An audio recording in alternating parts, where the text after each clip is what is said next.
Olá pessoal, tudo bem? Eu sou a professora Thalita Pazeta e esse é meu canal Neurasman.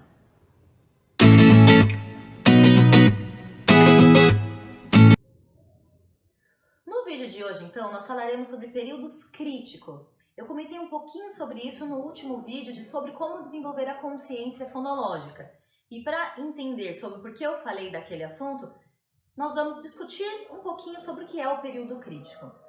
Dentro do desenvolvimento infantil, nós temos diversas fases ou momentos, que significam o quê? São aquelas janelas nos quais determinadas habilidades se desenvolvem. Então, o que os pesquisadores sobre desenvolvimento e aprendizagem perceberam? Que, independentemente da parte do mundo onde as crianças estavam, elas começavam a desenvolver as habilidades mais ou menos na mesma época. Então, por exemplo, se a criança estava no Brasil, na China, nos Estados Unidos, na África, onde essa criança estivesse, essas crianças começavam a sentar mais ou menos no mesmo período, andar mais ou menos no mesmo período, falar no mesmo período.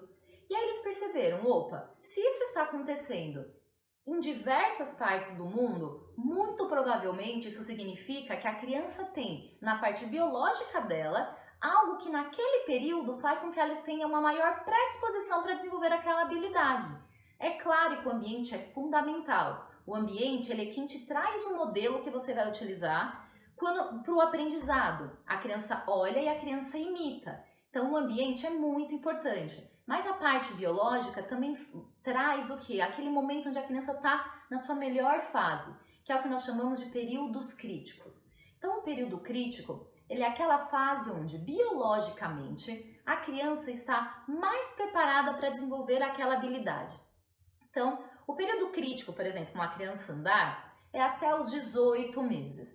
Ai, mas o meu filho andou com 17 meses, ok? Ai, meu filho andou com 19 meses, ele está atrasado? Não necessariamente. Lembre-se que criança não tem regra. As crianças existem assim, a maioria se desenvolve dentro desse período.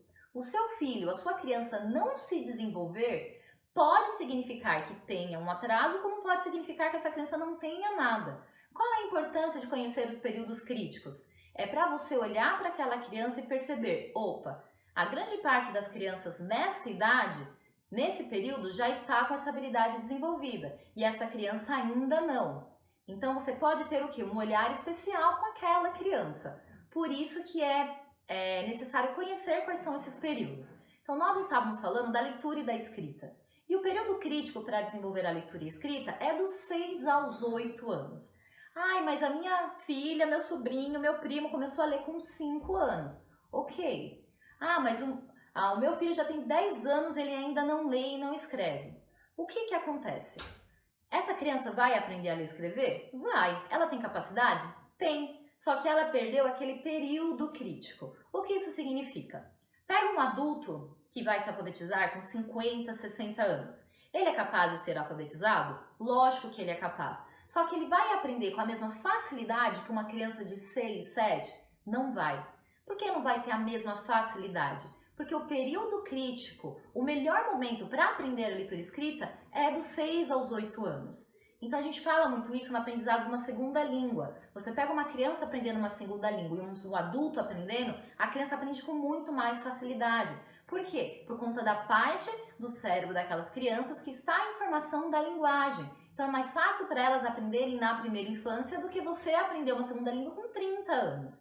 Então, isso significa período crítico. Significa que aquele momento no qual o seu corpo, o seu organismo está na melhor predisposição para desenvolver aquela habilidade.